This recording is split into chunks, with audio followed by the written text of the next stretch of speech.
Hello students.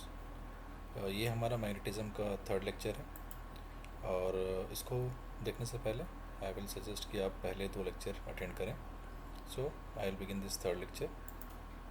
सो ये lecture में हम magnetic field due to a circular wire का कंसेप्ट लर्न करेंगे। जैसा कि मैंने कहा आपको शुरुआत में इस चैप्टर के कि magnetic effect of current chapter में आपको मोर और लेस 3 फार्मूले याद करने होते हैं।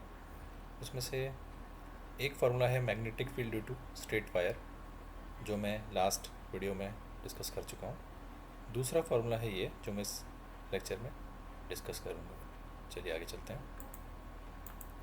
So magnetic field due to circular wire बहुत ही सिंपल रिजल्ट है। मैं इस रिजल्ट को डिस्कस नहीं करूँगा, इसका डेरिवेशन को वो मैं एडवांस के लेक्चर में बाद में डिस्कस करूँगा, IIT एडवांस के। This is derivation is not required for JEE mains and NEET.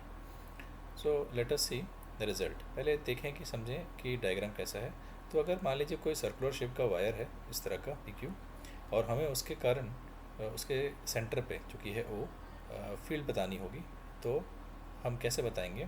तो इस फील्ड को बताने के दो पैरामीटर होंगे। एक होगा मैग्नीट्यूड, यानी कि वैल्यू कितनी है, और दूसरा डायरेक्शन क्या होगी। डायरेक्शन के लिए मैंने फर्स्ट लेक्चर में डिस्कस किया था आपसे राइट हैंड थंब रूल। उसको आप एक बार जाके विज़िट करें।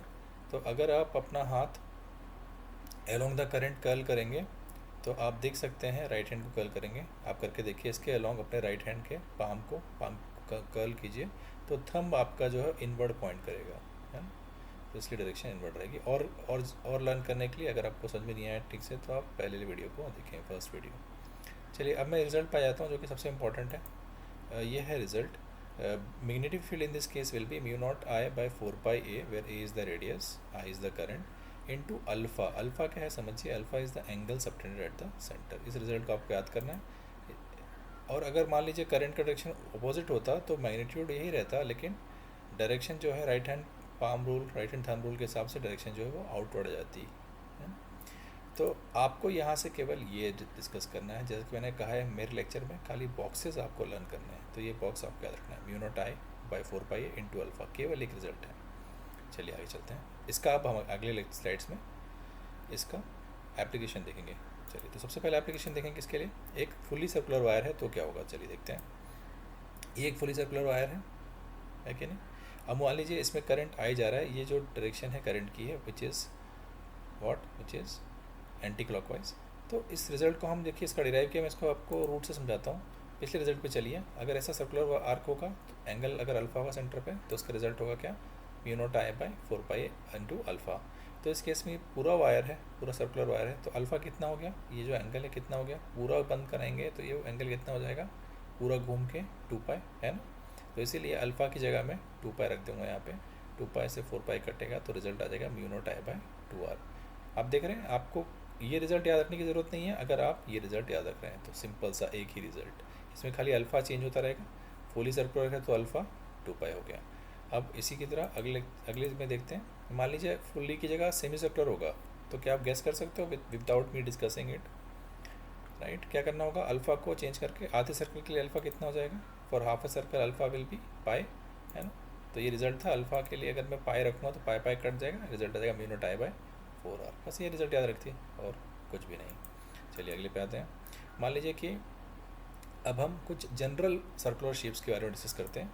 तो मान लीजिए इस तरह का हो, 3/4 हो, तो क्या करना है, कुछ नहीं, बस ये 3/4 एंगल लिख देना है। 3/4 एंगल कितना हो गया, पूरा होता है 2 पाई, उसमें से पाई बाई 2 हटा देना है क्योंकि उतना है नहीं कुछ, तो इसलिए हो जाएगा 2 पाई माइनस पाई बाई 2, है ना। तो उससे मेरा रिजल्ट आ जाएगा mu naught by 4 pi, 2 pi minus pi by 2 alpha की जगह रख दिया, तो ये मेरा रिजल्ट आ जाएगा, है ना। चलिए अगला, मान लीजिए ऐसा हो कि अब दो सर्कुलर वायर हो, एक में दोनों में ही जो है एंटी क्लॉकवाइज करंट जा रहा है, एक का रेडियस R1 और एक का R2। तो क्या करना होगा, इसके कारण अलग रिजल्ट लिखेंगे, इसके कारण अलग रिजल्ट लिखेंगे। अभी हमने 2 स्लाइड पहले 2 या 3 स्लाइड पहले देखा था, फुल सर्कल के लिए क्या करना है, अल्फ़ा को 2 पाई रख देना है, तो 2 पाई से कट के mu naught I by 2 R आ जाता है ना। और क्योंकि दोनों ही डायरेक्शन ऑफ करंट दोनों में ही सेम है, तो इसलिए बीच में प्लस साइन आ जाएगा। तो एक के कारण हो जाएगा म्यू नॉट I, ये 2 पाई कट जाएगा, अलग 2 पाई 4 पाई कट जाएगा, बाई 2 बचेगा। तो ये 1 by R1 plus 1 by R2, ये वाला जो है इतना, ये किसके कारण है, अंदर वाले रिंग के कारण। और जो सेकंड टर्म है जो मल्टीप्लाई करके खोलेंगे ब्रैकेट, सेकंड टर्म जो आ रही है वो बाहर वाले ब्रैकेट के कारण। और क्योंकि दोनों का डायरेक्शन सेम है और वेक्टर अगर सेम डायरेक्शन में हो, उनके बीच में एंगल जीरो हो तो वो ऐड हो जाते हैं, इसलिए सिंपल ऐड हो जाएगा, है ना। तो आप देख सकते हो कि इस रिजल्ट को याद करने की कोई ज़रूरत नहीं है ना। सिंपली वही जो एक रिजल्ट हमने डिस्कस किया उसी को याद कर लीजिए, उस पर ही सारे रिजल्ट आएंगे सर्कुलर वायर के।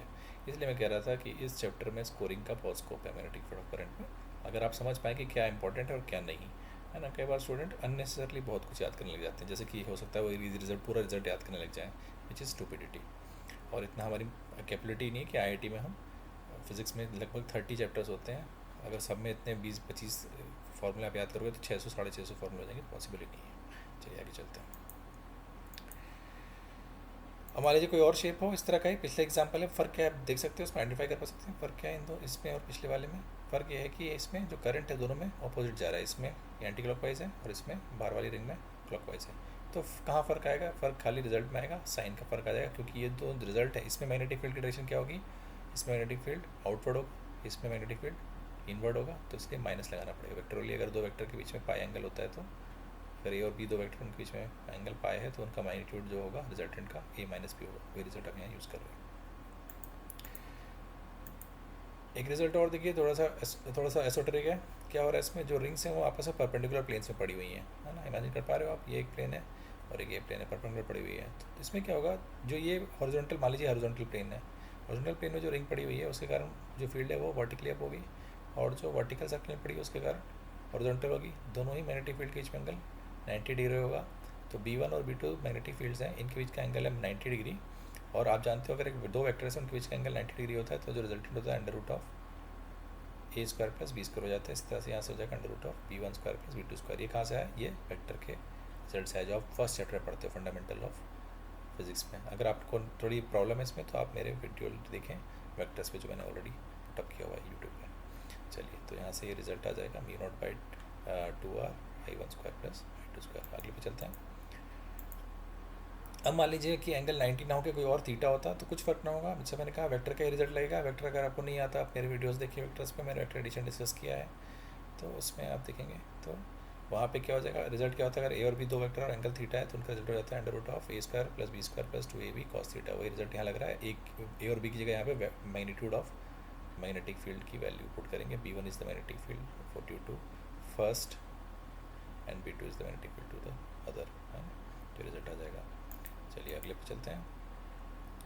अब जो मैं बताने वाला हूँ एक इंपॉर्टेंट रिजल्ट है, इसको देखिए समझिए, बहुत ही इंपॉर्टेंट रिजल्ट है, specially MHCET point of view से बहुत इंपॉर्टेंट है, या इवन नीट के पॉइंट ऑफ व्यू से बहुत इंपॉर्टेंट है, इवन मेंस के पॉइंट ऑफ व्यू से बहुत इंपॉर्टेंट है। क्योंकि अगर आपको रिजल्ट पता है तो आप immediately just with in 5 second answer कर सकते हैं इस तरह के क्वेश्चंस को, और नहीं पता तो आप सॉल्व करके निकालते रहेंगे। You will lose a lot of time and maybe not even able to solve the problem.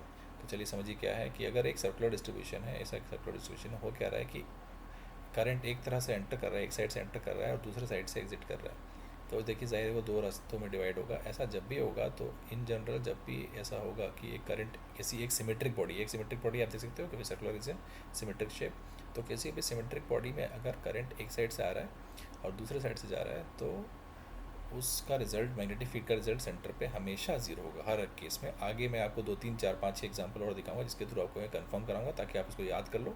Most likely MSCET या बिट्स या नीट या जेई किसी ना किसी एग्ज़ाम में आपको इस तरह का आ सकता है क्वेश्चन, और अगर आपको पता है तो आपके लिए चुटकियों का काम है सवाल को सॉल्व करना। चलिए आगे देखते हैं। मान लीजिए ऐसा ही है, सेम कंसेप्ट है, क्योंकि ये सर्कुलर शेप है और ये एक सिमेट्रिक शेप है, तो अगर एक तरफ से एंटर करके एक तरफ से करंट जा रहा है तो फील्ड सेंटर पे जीरो होगा। इसको आपको सॉल्व करने की ज़रूरत भी नहीं है, इसको आप चाहो तो सॉल्व करके प्रूव भी कर लो, बट अगर आप देखो तो ये हमेशा ही ट्रू होगा, है ना। क्यों, तो आगे चलते हैं। अब मैं इस रिजल्ट को समराइज़ करूँगा। एक इंपॉर्टेंट पॉइंट रिमेंबर जो हमने पिछले 2-3 एग्जाम्पल में देखा उसी को मैं समराइज़ कर रहा हूँ। क्या है वो कि अगर एक सिमेट्रिकल ज्योमेट्री है तो अगर करंट एंटर कर रहा है एक साइड से और एग्जिट कर रहा है अदर साइड से तो मैग्नेटिक फील्ड सेंटर पे हमेशा जीरो होगा। इसके मैंने 5 एग्जांपल यहाँ पे दिखाए आपको। पहला, अगर एक सर्कुलर है, मान लीजिए यहाँ से एंटर कर रहा है और यहाँ से जा रहा है तो जीरो हो जाएगा, हमने देखा पिछले एग्जांपल में। रेक्टेंगुलर है, एक तरफ से एक डायगोनल से एंटर कर रहा है और दूसरी उसी डायगोनल से एग्जिट मार दे रहा है तो भी जीरो हो जाएगा। स्क्वायर है, इधर से एंटर हो रहा है उसी एज के, ये गलत बना है, इसको उल्टा देखेंगे, this will be sorry have to go back. हाँ, तो इसमें देखिए यहाँ पे एंटर कर रहा है, मान लीजिए यहाँ से एग्जिट कर रहा है तो उल्टा होगा, तो इसका भी ज़ीरो होगा। सिमिलरली मान लीजिए symmetry can be any kind of symmetry. मान लीजिए क्यूबॉइड है या क्यूब है, तो उसमें भी अगर एक डायंगल एंटर कर रहा है, एक दूसरे एंगल से एग्जिट कर रहा है, तो भी वो जीरो होगा. ट्रायंगुलर के लिए भी ये ट्रू होगा कि अगर मान लीजिए इक्वल ट्रायंगल है और सिमेट्री है, तो यहाँ से अगर एंटर कर रहा है, यहाँ से एग्जिट कर रहा है, तो इट विल बी जीरो. इस पॉइंट को रिमूव करें. जैसे कि मैंने कहा कि अभी लॉकडाउन पीरियड चल रहा है, तब तक आप मेरे लेक्चर्स यूट्यूब पर फॉलो कर सकते हैं. बाद में फिर if you want to join the classes, whenever this happens, whenever this lockdown gets over, you can start learning in the live lectures. Thank you students.